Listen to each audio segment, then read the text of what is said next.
So welcome, I'm Jackie Perkins. Welcome to Leadership Series number 4, Delegation, not Abdication. So my question to you is, why should we delegate? What are the benefits to you as a leader for delegating? Really have a think about that. What do you stand to gain by delegating? What do your team stand to gain by delegating? The next question I really want you to think about is, what happens if we don't delegate? What happens to you? What happens to the team? What happens to the business? What happens to our clients? And then the last question I want you to really think about is, what excuses, perhaps reasons, do you give yourself for not delegating? So I'm going to give you some potential answers to those questions. Why should we delegate? Well, part of our role as a leader is to develop people, is to upskill people. And if we never delegate, we never give them an opportunity to stretch themselves, to learn something new. Secondly, I'm now going to be stuck in quadrant 3 in the sandpit, doing all the shit work, instead of in quadrant 2, where I should be doing more of the strategic long-term work. The second question, what happens if we don't delegate? We get team members that say, I'm getting bored, I'm not learning anything, I don't feel that my manager trusts me. You potentially get overworked, you get too much to do, you're not able to meet client deadlines. And then thirdly, the excuses we make for delegating, not delegating, could be, and this is what I hear over and over and over again, I don't have time to delegate because when I do, they stuff it up and I have to redo it anyway, so I might as well have just done it myself the first time. So let's talk about not only how we could delegate, but let's also try and shift that mindset. Let's try and reframe why we have that mindset around delegation. So I'm going to share a little story with you. And to share this little story with you, I'm going to do a visualization with you.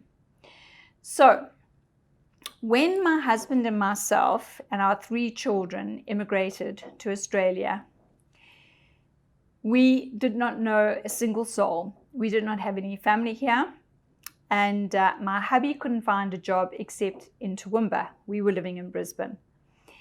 I had joined the Australian Institute of Management as a contract trainer, and I went to see a client with one of the business development managers who was the state manager for Medicare.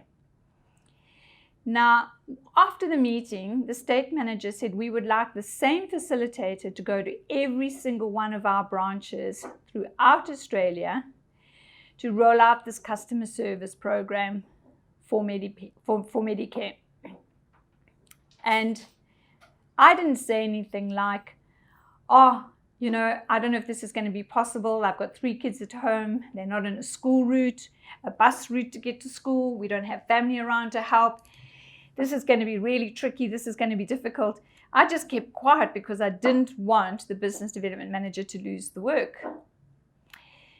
So when we came out, the business development manager said, isn't this exciting? Isn't this fantastic? We've got this massive project and you're going to travel all over Australia and you're going to see so many interesting places, and this is a huge project to sink your teeth into. So I just put on a brave face and said, yes, that's fantastic. And when I got home, I cried. I sobbed and I went, who's going to get all of you kids to school? Who's going to do the shopping? Who's going to get everyone to all their extramural activities? Who's going to run the home? I'm going to be traveling all over the place. George is going to be in Toowoomba. And my eldest son came to me and said, Mom, I'm 17.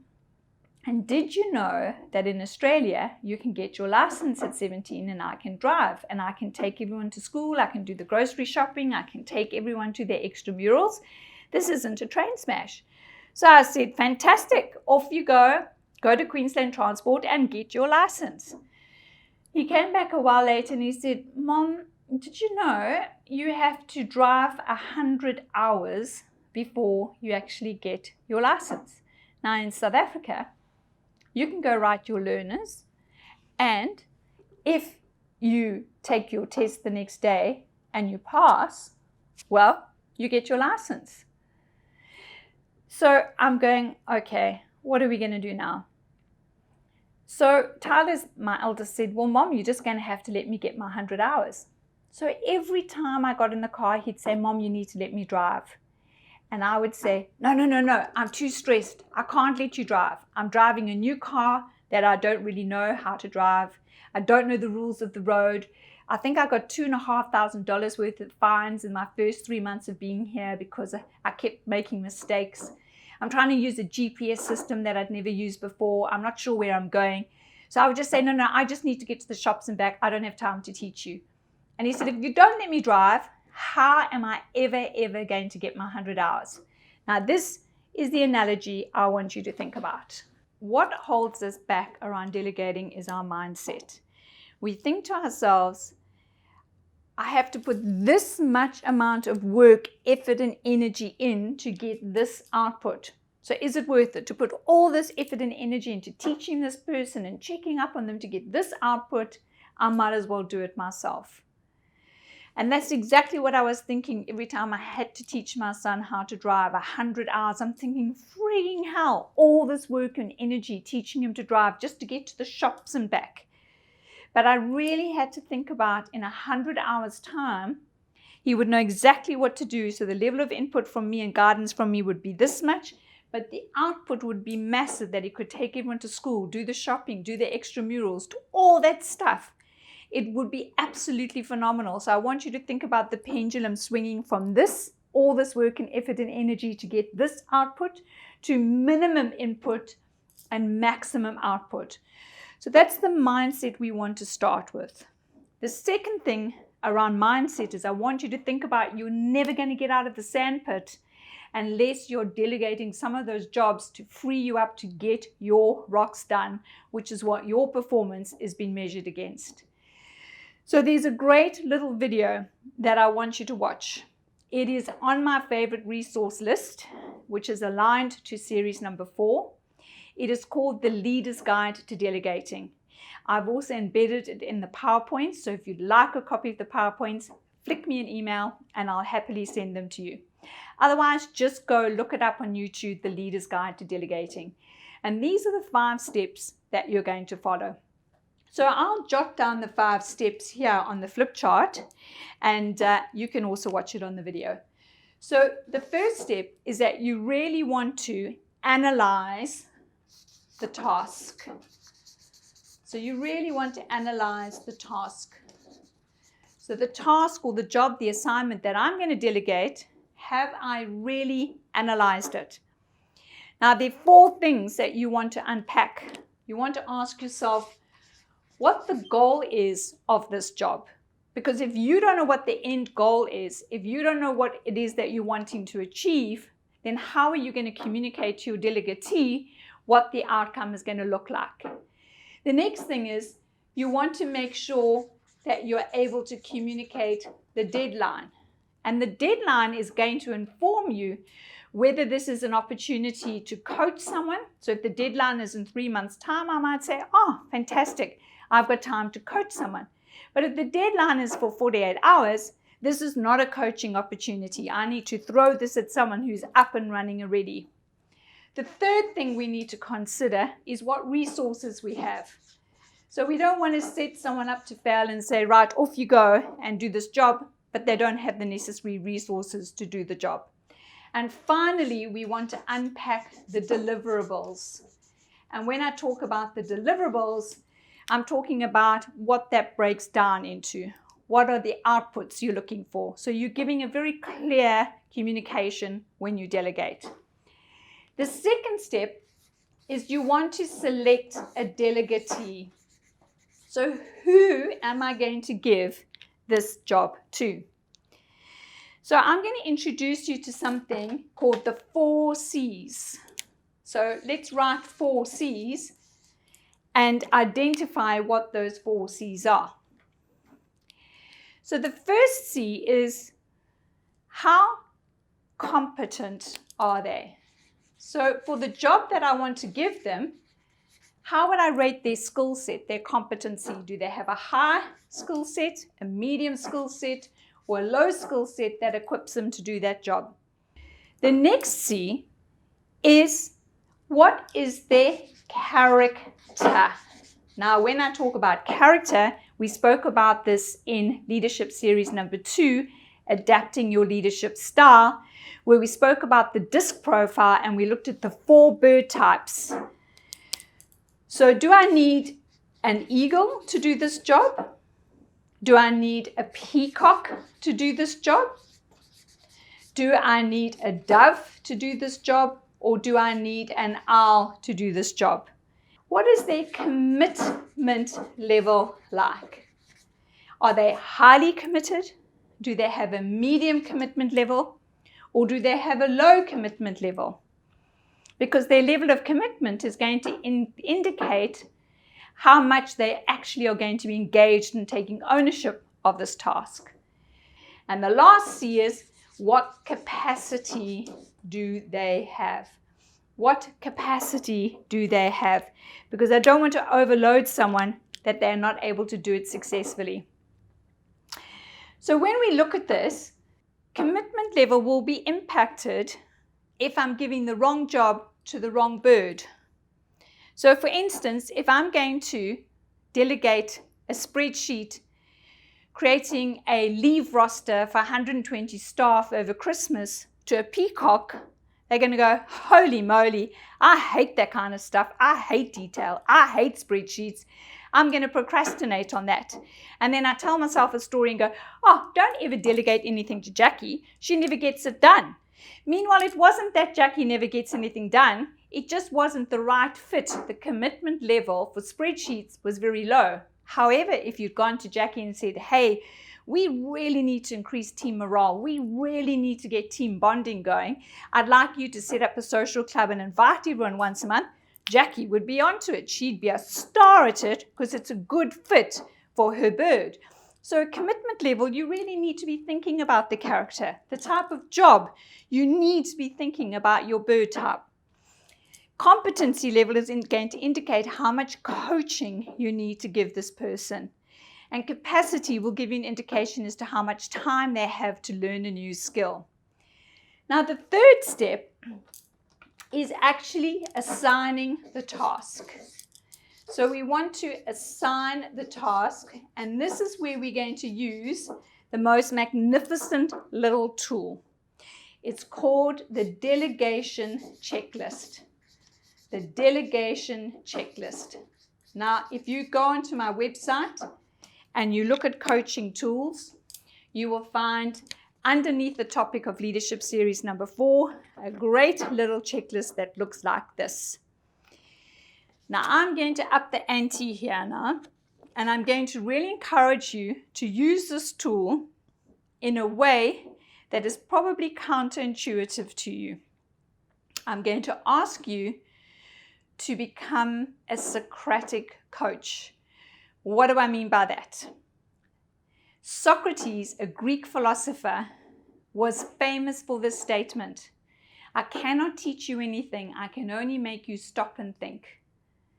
So what I mean by that is instead of telling them what they need to do, you're going to ask them. So on your delegation checklist, there are a number of statements that you would traditionally be making in delegating this task. But I'm going to encourage you to flip those around into questions, into open questions. So where it says give background on the assignment, I'm going to suggest you say, tell me, what is your understanding of this role? Talk me through what you know about it. Talk me about what experience you've had with something like this in a previous role. Where it says explain why the employee was selected, say, why do you think you were selected? What are the benefits to you of learning how to do this role? And where it talks about describing the outcome and completion date, what do you think it will look like if we're successful? By when do you think we can get this done? How are we going to track and measure it? What challenges are you foreseeing? How do you think we could overcome these challenges? What resources do you think we will need? Now, by turning these into questions, what you're doing is you're encouraging commitment. You're increasing engagement. You're increasing retention of learning.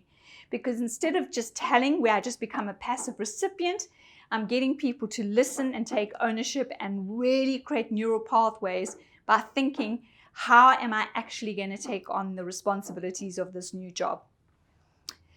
So, fourth step.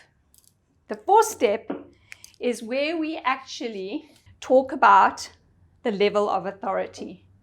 So we execute the task and we talk about the level of authority. Now I'm going to suggest that we have got 3 levels of authority. So I'll come back to this page in a moment. I'm just going to give us a clean page to talk about the levels of authority. So we've got 3 options when we delegate.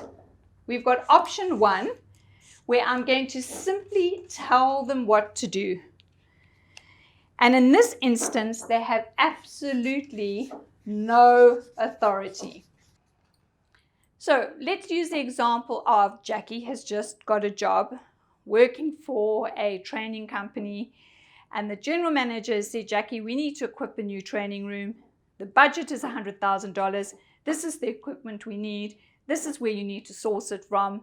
This is exactly how we'd like the room laid out. This is the deadline. So there's no input from me. It is simply an instruction. But now let's say I have been with the company for 6 months and my commitment level is raising, my competency is raising.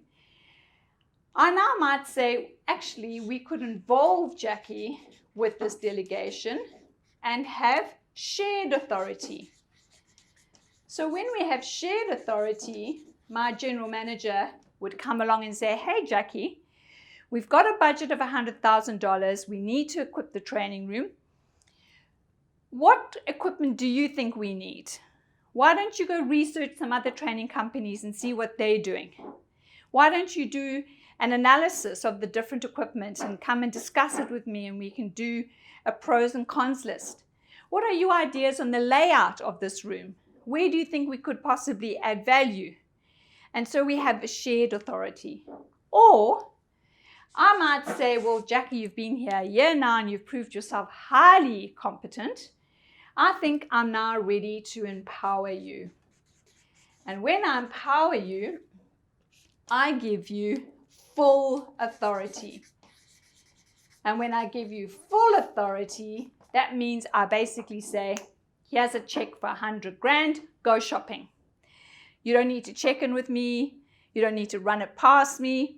The brief is to equip the training room and you've got $100,000 and it must be done within a month, and I leave it up to you. So my question to you is this: what do you think is going to help us determine whether we use tell, involve, or empower? I'll give you a clue. It's to do with the second step. So let's go back to the second step. I'm going to throw you a challenge. Let's say I've got a highly competent, highly committed eagle. What level of authority would I give this person? I hope you chose empower, because they're committed, they're competent. And remember the eagle, the WIFM for the eagle, when we looked at series number 2, their WIFM, what's in it for me? They like autonomy, they like control. So we've ticked all the sweet spots for them. Now, let's say we have a highly competent, highly committed peacock. What level of authority do I give them? Now, we might be tempted to say empower, but remember the peacock. The peacock is the visionary, the big picture. They jump off cliffs without thinking. Sometimes they go a bit rogue. They find it a bit hard to stay on track. So I'd be more tempted to go with shared authority, so I can say, bring it back, discuss it with me, talk me through it, just to make sure they haven't gone off on their own tangent. Last challenge. Let's say I have highly competent, low commitment eagle. What level of authority am I going to give them? Now, some people are tempted to say tell because their commitment is so low. But remember, with an eagle, they want autonomy. So, and they're highly competent. So you start telling a highly competent eagle what to do, you're going to piss them off completely. They're going to tune out. So the way we raise that commitment level is we actually go with shared authority and say, what are your ideas? What are your suggestions? Because you're highly competent. And we raise their commitment level through that. Alrighty, so back to our 5 steps. The 5th and most important step is the follow-up. So the follow-up is checking in and saying, well, what's working? What's not working? Giving feedback. And this is often why delegations fail, is because we don't actually take the time to give the feedback on what worked and what didn't work. The other reason delegations fail is because we don't give them the coaching that they require, which is why we are going to step into leadership series number 5, where we're actually going to talk about coaching for success, because we need to coach them for success to ensure that we have a successful delegation.